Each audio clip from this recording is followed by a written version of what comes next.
Hello guys, welcome to my YouTube channel. আজকে চলে এসেছি হাওড়ায় প্রথমবার এই লঞ্চে চাপবো। তো আজকে আপনাদের সাথে এই ব্লগটি শুরু করছি। তো ব্লগটিতে প্রথমেই আপনাদেরকে সিক্রেট রাখছি, কোথায় যাব সেটা আপনারা দেখতে হলে পুরো ভিডিওটি দেখতে থাকুন।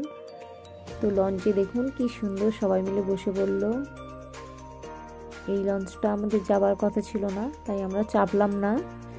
এরপরে লঞ্চটা আসবে, সেই লঞ্চটাই করে আমরা যাব। দৃশ্যটি দেখতে খুব সুন্দর লাগছিল। দেখছেন মা গঙ্গা, এখানে সকলে অনেকে স্নান করছে। তো আমাদের লঞ্চটাও চলে এসেছে, আমরা লঞ্চে চেপে পড়েছি।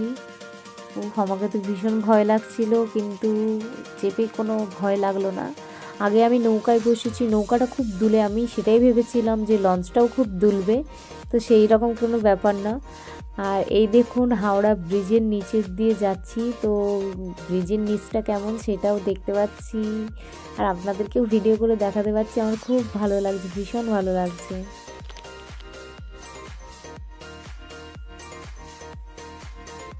লঞ্চ থেকে নেমে এই যে চলে এসেছি।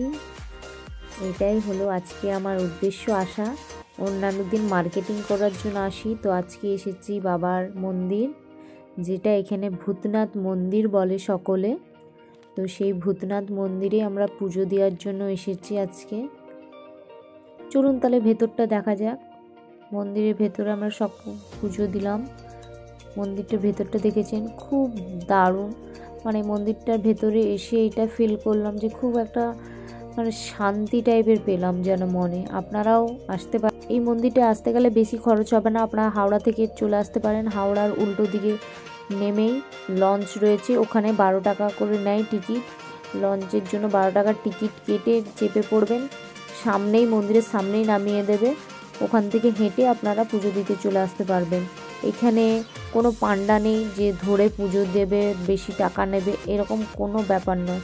আর খুব শান্তির জায়গা মনে হলো আমার, আপনারা একবার আসতে পারেন। তো আমরা পুজো দেওয়ার পর একটু ফটো তুলে নিলাম। এরপর বাড়ি ফেরার জন্য স্টেশন চলে এসেছি। স্টেশনে এসে কি দেখতে পেলাম, সামনেই রয়েছে বন্দে ভারত। তো এর সঙ্গে একটু ফটোশ্যুট করে নিলাম আমি। আমার তো ভীষণ মজা লাগছে। আর এই বন্দে ভারত দেখতে দেখতেই বাড়ি চলে যাচ্ছি অন্য লোকাল ট্রেন ধরার জন্য। আজকের ব্লগটি এই পর্যন্ত, নেক্সট ব্লগে আবার দেখা হবে। ওকে, টাটা, বাই।